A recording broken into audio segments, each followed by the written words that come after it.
বাবা তখন বলছে, তোর ভাপা পিঠা তো দারুণ বানিয়েছিস, তোর সন্তান হলে এই পিঠাগুলো তাদের খাওয়াবি। দিদি বলল, তার জন্য অবশ্য ভালো করে কাজ করতে হবে। পারবে তো তোমার নিজের মেয়ের দায়িত্ব নিতে? বাবা তখন বলল, নিজের মেয়ের দায়িত্ব নেওয়া, এটা যে কত সৌভাগ্য, এটা যে আমার কত পুনর্জন্মের ফল, সেটা তুই কি করে জানবি? এইসব কথা শুনে আমার যেন নিজের পায়ের তলা থেকে মাটি সরে যেতে থাকলো। আমি নিজের কানকেও বিশ্বাস করতে পারছি না। বন্ধুরা, আজকে তোমাদের বলবো আমার নিজের চোখে দেখা বাবা ও দিদির গল্প।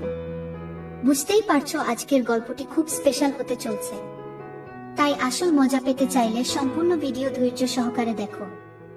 আমার নাম পঙ্কজ, আমার বয়স 23 বছর।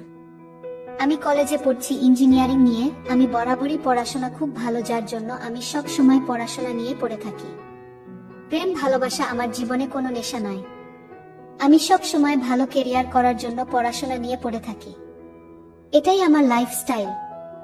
আমাদের ফ্যামিলি যে কজন মেম্বার আমরা বসবাস করি, মোট 3 জন। আমি পঙ্কজ হালদার, বাবা তাপস হালদার, বর্তমানে বয়স 53। আমার বড় দিদি, বর্তমানে তার বয়স 26, নাম দীপা হালদার। এবার আমার দিদির একটু বর্ণনা দিদি তোমাদেরকে। আমার দিদির দেখতে ভালো, মোটামুটি। দিদি সাইজগুলো 34 এবং লম্বায় 5 ফুট 5 ইঞ্চি। গায়ের রং খুব ফর্সা না, খুব কালো নয়, মোটামুটি দেখতে ভালো, কিন্তু একটা আকর্ষণ হলো খুব মায়াবী। মনে হবে মেয়েটা খুব দুঃখী এবং যে কোনো ছেলে চাইবে একটু আদর করে মেয়েটাকে সুখী করি। সত্যিই আমার দিদি খুব দুঃখী, কারণ আমার মা এই বছরে মারা গেছে হার্ট অ্যাটাকে। আমাদের বাড়ির সকল কাজকর্ম মানে আমার মায়ের জায়গাটা আমার দিদি নিয়েছে। সংসারের সব দায়িত্ব আমার দিদির কাঁধে। আমাদের আর্থিক অবস্থা মোটামুটি ভালো, খারাপ বলা যাবে না। আমাদের একটা কাঠের দোকান আছে। আমাদের কাঠের দোকানে বর্তমানে 5 জন কর্মচারী রয়েছে। মা মারা যাওয়ার পর থেকে দিদি সকল দায়িত্ব পালন করছে সংসারের। দিদি সকালে উঠে রান্না বান্না করে দেয়া, বাবা খেয়ে সকালে চলে যায় দোকানে, আমি খেয়ে দিয়ে কলেজে চলে যাই। এটা হচ্ছে আমাদের রুটিন প্রতিদিনের। মা মারা যাওয়ার পর এইভাবে আমাদের 1 বছর সংসার চলল। কিন্তু 1 বছর পর থেকে বাবার মাথাটা একেবারে খারাপ হতে শুরু করলো। বাবা হঠাৎ মেজাজ খারাপ করে বাজে বাজে কথা বলে, রেগে রেগে কথা বলে। মানে আমরা যে ছেলে মেয়ে, সে ভালোবাসাটা বাবার কাছ থেকে উঠে গেছে। দিদিও খুব দুঃখ করে আমার কাছে মাঝে মাঝে। এভাবে কিছুদিন যাওয়ার পর একদিন কলেজ থেকে এসে দেখি বাবা আর দিদি খুব জোরে জোরে কথা বলছে ঘরের ভিতরে। বাবা বলছে, তুই তোর মার সব দায়িত্ব পালন করছিস, তাহলে কেন আমার কষ্ট দূর করতে পারবি না? দিদি কাঁদতে কাঁদতে বলছে, আমি পারবো না, তুমি আমারে মারো ধরো যাই করো, আমি পারবো না এই কাজ করতে। বাবা রেগে গিয়ে বলে উঠল, পারবি না কেন? পারবি না বাবার জন্য একটু কষ্ট করতে? বলে বাবা দিদির গালে একটা চট কষিয়ে দিল। দিদি ফুপিয়ে ফুপিয়ে কান্না শুরু করে দিল। আমি এই দেখে আর থাকতে না পেরে বাবাকে বললাম, বাবা তুমি জানোয়ার হয়ে গেছো, কেউ একটা এরকম বড় মেয়ের গায়ে হাত দেয়া? দিদি এখন কাজ করতে পারবে না, পরে করে দেবে, বলে আমি বাবাকে মারতে যাব। দিদি আমাকে জড়িয়ে ধরে বলল, ঝগড়াঝাটি করিস না ভাই, চুপ কর, সব ঠিক হয়ে যাবে, বলে দিদি আমাকে জড়িয়ে ধরে ফুপিয়ে ফুপিয়ে কাঁদতে লাগলো। বাবাও রাগ করে দোকানে চলে গেল। আমি বললাম, দিদি বাবা এমন কি কাজ করতে দিয়েছে যে তুই করতে পারিসনি? দিদি বলল, তুই এসব বুঝবি না, পরে ঠিক হয়ে যাবে সব। তারপর আমি আমার ঘরে গিয়ে শুয়ে পড়লাম আর ভাবতে থাকলাম বাবা কেমন যেন হয়ে যাচ্ছে। বাবা রাতে বাড়ি ফিরে কারো সাথে কোনো কথা না বলে নিজের ঘরে গিয়ে শুয়ে পড়ল। তারপর সকালে বাবা কিছু না খেয়ে আবার দোকানে চলে গেল। আমি যখন খেতে গেলাম, টেবিলের পাশে দিদি বসে বসে কাঁদছে আর বলছে, বাবা খুব রাগ করেছে, বাবা কেন আমাদের সাথে কথা বলছে না, বলে দিদি আমাকে জড়িয়ে ধরে হাউ মাউ করে কাঁদছে। আমি বললাম, সব ঠিক হয়ে যাবে, চিন্তা করিস না দিদি, আমি সন্ধেবেলায় বাবার সাথে কথা বলবো, বলে আমি কলেজে চলে গেলাম। বিকালে বাড়ি এসে দেখলাম বাবা বাড়িতে আসেনি। দিদি আর আমি বসে বসে গল্প করছি। দিদি বলছে, জানিস ভাই, মা মারা যাওয়ার পর থেকে বাবা অনেকটা বদলে গেছে। আমি বললাম, হ্যাঁ রে দিদি, বাবা অনেকটা বদলে গেছে। দিদি বলল, সব ঠিক হয়ে যাবে আর কিছুদিনের মধ্যে। তারপর এভাবে 1 সপ্তাহ কেটে যাওয়ার পর দেখলাম বাবা একটু স্বাভাবিক হয়ে গেছে। আমারও মনে মনে খুব আনন্দ হচ্ছে যে বাবা সত্যি ভালো হয়ে গেছে। এইভাবে কিছুদিন যাওয়ার পর বাবা আর দিদিকে খুব খুশি খুশি লাগে। কোনো ঝগড়াঝাটি নেই, কোনো সমস্যা নেই, নিজেরাই খুব খুশি মনে কাজকর্ম করে। বাবাও সকাল সকাল দোকানে চলে যায়, আবার খুব তাড়াতাড়ি দোকান থেকে চলে আসে। একদিন আমি কলেজে গিয়ে দেখি আমার কলেজের আইডি কার্ডটা নিয়ে আসা হয়নি, যার ফলে আমার তাড়াতাড়ি কলেজ থেকে বাড়িতে ফিরে আসলাম আইডি কার্ডটা নিতে। এসে শুনতে পেলাম বাবা আর দিদির কথা। তখন আমি আমাদের মেন গেটের সামনে এসে দাঁড়ালাম আর শুনতে পেলাম বাবা বলছে, আর কতক্ষণ লাগবে দীপা? আমার মাথা গরম হয়ে যাচ্ছে। এই শুনে দিদি বলল, সব সময় অত ব্যস্ত কিসের? বাবা বলল, আমি যাব, আমি গেলে মজা দেখাবো। এই শুনে তো আমি খুব ভয় পেয়ে গেলাম। আমি ভাবলাম এই বুঝি বাবা এবার দিদির গায়ে হাত তুলবে। আমি সঙ্গে সঙ্গে দিদির ঘরের দিকে যেতে থাকলাম। গিয়ে শুনতে পেলাম দিদি বলছে, তুমি কিন্তু খুব বাজে হয়ে গেছো। বাবা বলছে, বাজে কোথায় হয়েছে দেখাও, দেখবি তোর। দিদি তখন বলছে, ও বাবা তুমি আমাকে ছাড়ো।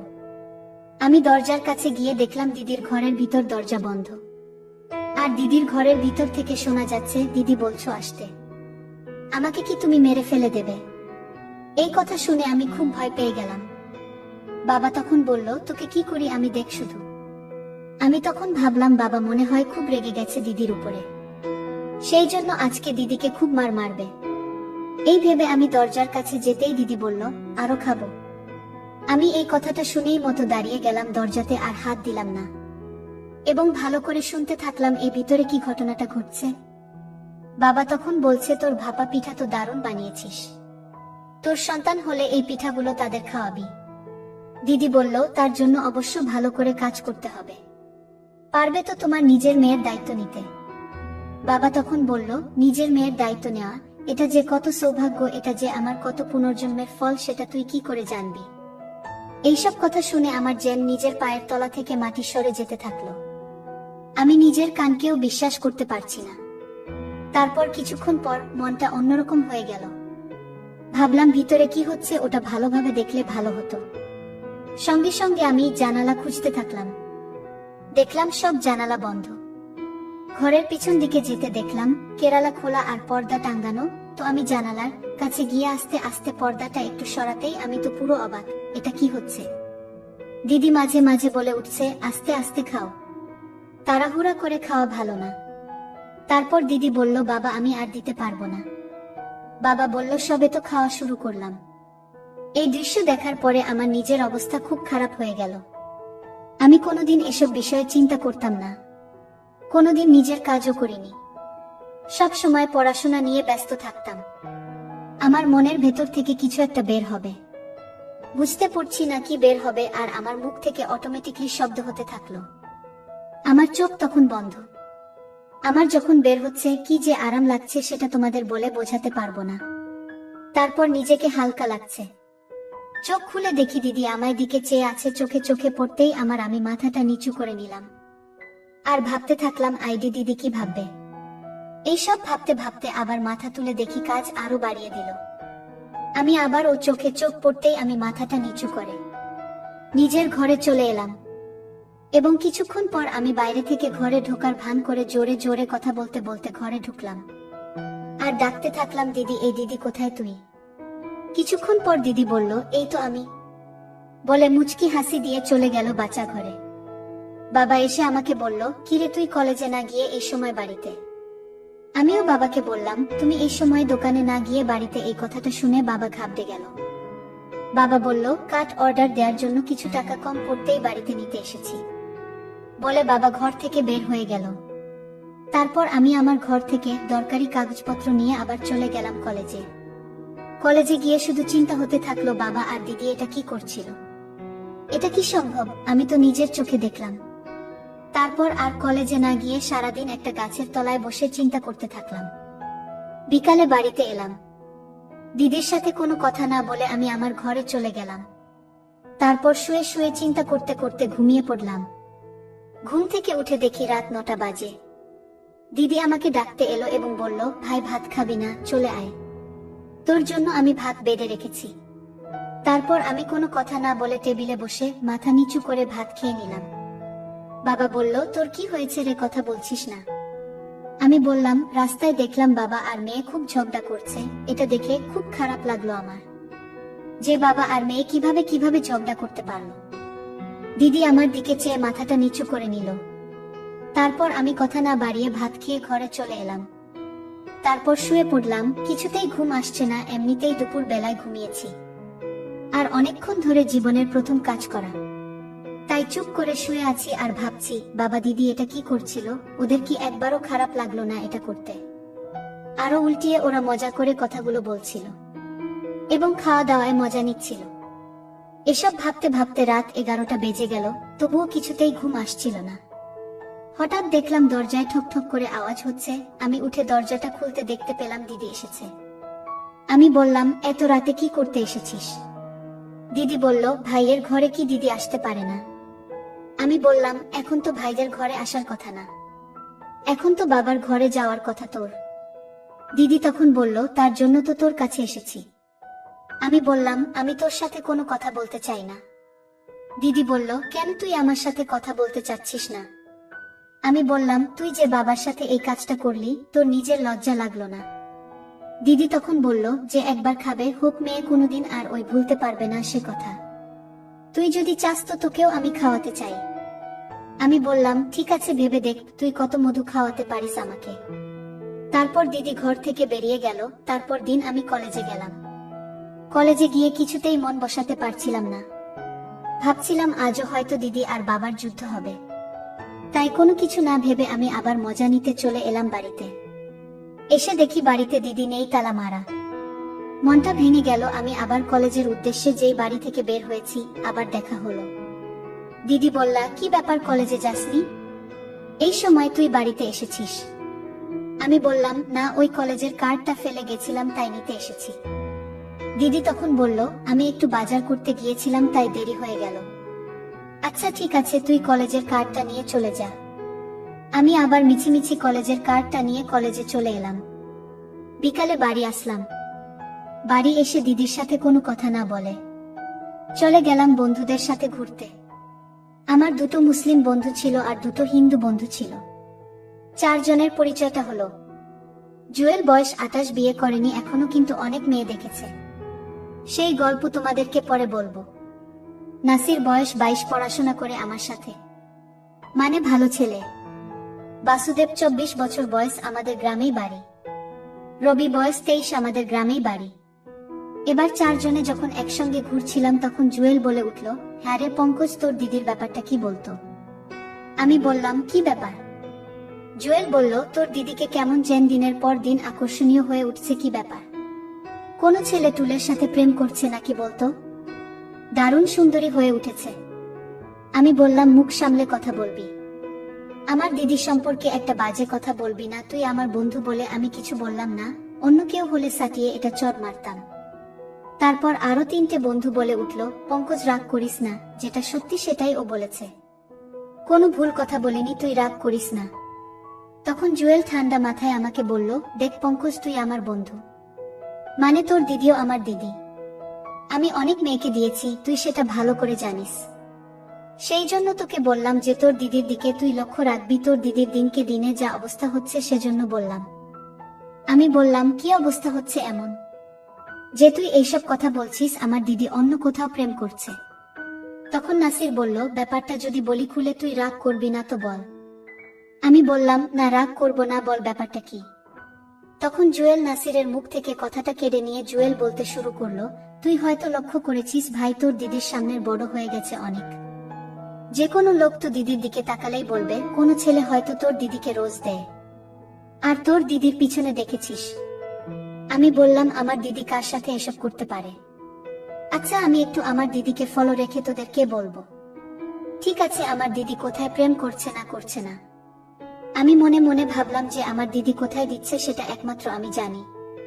তারপর আমি জুয়েলকে জিজ্ঞাসা করলাম, এখন কাকে দিচ্ছিস? জুয়েল বলল, কোনো মেয়ে পাচ্ছি না রে ভাই, একটা যদি মেয়ে পেতাম তাকেই দিতাম। তখন আমার সব বন্ধুরা বলল, হ্যাঁ রে ভাই, এখন মেয়ে পাও দেয়, সবসময় নিজের কাজ করতে ভালো লাগে না, বলে সবাই একটু হাই নিঃশ্বাস ফেলল। তারপর আড্ডা মেরে যখন বাড়িতে ফিরলাম, দিদি আমাকে বলল, তুই কি রোজই কলেজের আইডি কার্ড রেখে যাস? আমি বললাম, এই কদিন একটু ভুলভাল হয়ে যাচ্ছে। দিদি বলল, মনটা কোথায় থাকে? প্রেম করছিস নাকি? আমি বললাম, প্রেম আমার কপালে, সেটা ভাগ্যের ব্যাপার। এ জন্মে হয়তো আর কোনোদিন প্রেম করতে পারবো না, বলে আমি আমার ঘরে চলে এলাম। তারপর খাওয়া দাওয়া করে শুতে যাব, এমন সময় দিদি আমাকে বলল, আজকের কি সিনেমা দেখবি তুই? আমি বললাম, কি সিনেমা? দিদি বলল, আমার ঘরের ও পাশের জানালার পাশে কিছুক্ষণ পরে আসিস, জানালা খুলে রেখে দেব, বলে দিদি চলে গেল। তারপর আমাদের বাড়ির সব লাইট অফ হয়ে গেল। তখন রাত 11টা বাজে। আমি দিদির কথা ভেবে দিদির ঘরের পাশের জানলার কাছে গেলাম, গিয়ে দেখলাম ঘরের ভিতর অন্ধকার, কিন্তু ঘরের ভিতরে কথাবার্তা হচ্ছে সেটা বুঝতে পারলাম। বাবা বলছে, তাড়াতাড়ি আমাকে খেতে দে। দিদি বলল, আমি অন্ধকারে খেতে দিব না, আমি লাইট জ্বালিয়ে খেতে দিব। বলেই দিদি লাইটটা জ্বালিয়ে দিল। দেখলাম বাবা পুরো সম্পূর্ণ হয়ে দাঁড়িয়ে আছে। তারপর বাবাকে খাবার দিয়ে আমার দিকে তাকিয়ে একবার বাবাকে খেতে দিল। বাবা খাবার খাওয়া শুরু করলো। বাবা পাগলের মতন বলতে থাকলো, খুব ভালো লাগছে রে, খুব ভালো লাগছে, খুব মজা হয়েছে। তারপর দিদি আমার দিকে একটু তাকালো, তাকিয়ে আস্তে আস্তে সম্পূর্ণ হয়ে দিল। দিদি সম্পূর্ণ হয়ে আমাকে ইশারা করে দেখালো। তারপর বাবাকে বলল, বাবা তোমার খাওয়া শেষ হয়েছে। আমার যে তখন কি অবস্থা বলে বোঝাতে পারছি না বন্ধুরা তোমাদেরকে। তখন আমার মনে হচ্ছে এক্ষুনি গিয়ে দিদির রান্না করা খাবার খাই। বাবা দিদির খাবার খেতে খেতে বলছে, তোর খাবার এত মজা হয় কেন রে? তোর 10টা ছেলে হলে তোর এই খাবার খেয়ে শেষ করতে পারবে না, আর আমি তো একটা বুড়ো মানুষ। বাবা, তোমার দায়িত্ব মা মরা মেয়েকে সুখী করার, তোমার মেয়ের সুখে রাখার দায়িত্ব তোমার বাবা। এইসব কথাবার্তা শুনে মনে হলো দিদি আমাকে শুনিয়ে শুনিয়ে বলছে। বাবা তখন বলছে, আমি চেষ্টা করছি মা, আমি চেষ্টা করছি তোর দায়িত্ব নেওয়ার।